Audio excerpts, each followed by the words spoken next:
On a tous déjà été témoins de ça. Une personne qui n'est pas forcément la plus compétente du groupe, mais qui gravit les échelons à une vitesse folle. C'est frustrant, ça nous laisse perplexes, et en fait, ça porte un nom. C'est le cycle de l'incompétence. Aujourd'hui, on va décortiquer ensemble ce mécanisme pour vraiment comprendre comment il fonctionne. Voilà la question qui fâche, celle qu'on se pose tous en regardant certaines carrières évoluer. Est-ce que la compétence, finalement, ce n'est plus la clé du succès ? Pour comprendre cette injustice apparente, il faut suivre le fil de plusieurs mécanismes. Et la première chose à voir, c'est jusqu'où ce cycle peut nous mener dans le pire des scénarios.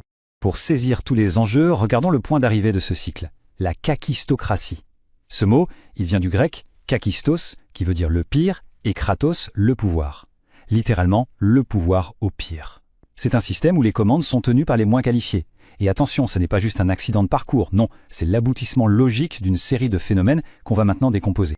Alors, par où ça commence tout ça ? Eh bien, la racine du problème, elle n'est pas dans l'organigramme de l'entreprise. Non, elle est dans notre propre tête. C'est un biais cognitif, une sorte d'illusion qui fausse complètement notre perception de nous-mêmes. C'est la toute première pièce du puzzle. Et le voilà, le fameux effet Dunning-Kruger. On pourrait dire que c'est une sorte de double peine. Non seulement une personne manque de compétences dans un domaine, mais ce manque de compétences l'empêche de se rendre compte qu'elle est incompétente. La métacognition, c'est-à-dire notre capacité à évaluer nos propres compétences, est en panne. Pour le dire simplement, on ne sait pas et on ne sait même pas qu'on ne sait pas. Et cette asymétrie, elle est vraiment fascinante. D'un côté, on a l'incompétent qui, aveuglé par son ignorance, se voit bien meilleur qu'il ne l'est en réalité. Et de l'autre, on a l'expert qui, lui, mesure toute l'étendue de ce qu'il reste à apprendre et qui, du coup, a tendance à se sous-estimer en pensant que ce qu'il sait est évident pour tout le monde. Ce graphique, il illustre parfaitement ce décalage. Regardez un peu les barres pour le novice. La perception de sa compétence est au sommet, alors que sa compétence réelle est au plus bas. Et pour l'expert, c'est exactement l'inverse. C'est ce gouffre entre perception et réalité qui est à l'origine de bien des problèmes. D'accord, donc on a des individus qui se surestiment. Mais comment cette illusion personnelle se transforme-t-elle en un vrai problème pour toute une organisation ? C'est là qu'intervient la structure même de la hiérarchie. Cette citation, elle est de Lawrence J. Peter et elle capture à la perfection le mécanisme suivant, le fameux principe de Peter. L'idée est toute simple, mais elle décrit avec une efficacité redoutable la dynamique des promotions dans beaucoup d'entreprises. Le processus est logique, mais il est profondément vicié. On est bon à son poste, donc logiquement on est promu. Le problème, c'est que les compétences qui faisaient notre succès au poste A ne sont pas du tout les mêmes que celles requises pour le poste B. Un excellent technicien ne fera pas forcément un bon manager. On continue donc d'être promu, encore et encore, jusqu'à atteindre un poste pour lequel on n'est plus compétent. Et c'est là qu'on reste bloqué. Bon, récapitulons.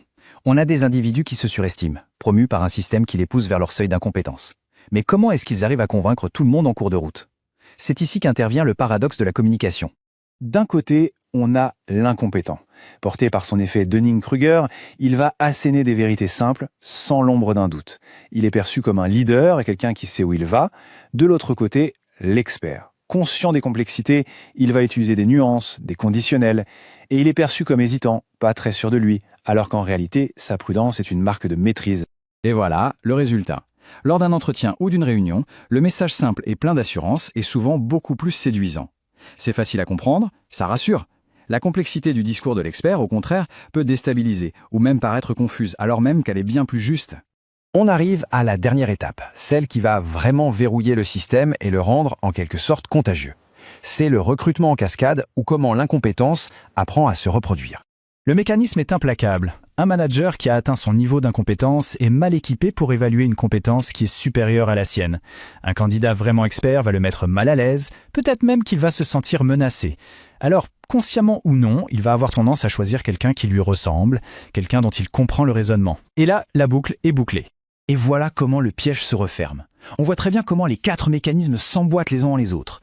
L'effet Dunning-Kruger crée une confiance qui n'est pas justifiée. Le principe de Peter place cette confiance à un poste de pouvoir. Les biais de communication protègent cette personne des critiques. Et pour finir, le recrutement en cascade propage le problème comme un virus. C'est un système redoutablement efficace. Mais alors, est-ce que c'est une fatalité ? Est-ce qu'on est condamné ? Heureusement, non. Une fois qu'on a bien compris le fonctionnement de ce cycle, on peut commencer à agir pour le démanteler. Et c'est ça la partie la plus importante. Alors comment on s'en sort ? Voilà 5 pistes d'action concrètes. L'idée, ce n'est pas tant de changer les gens, mais de changer la culture. En valorisant le doute et la curiosité, on attaque l'effet Dunning-Kruger à la racine. En révisant les promotions pour qu'elles se basent non pas sur la performance passée, mais sur le potentiel pour le futur poste, on contre le principe de Peter. En rendant les recrutements plus objectifs avec des cas pratiques, on se fie moins aux belles paroles.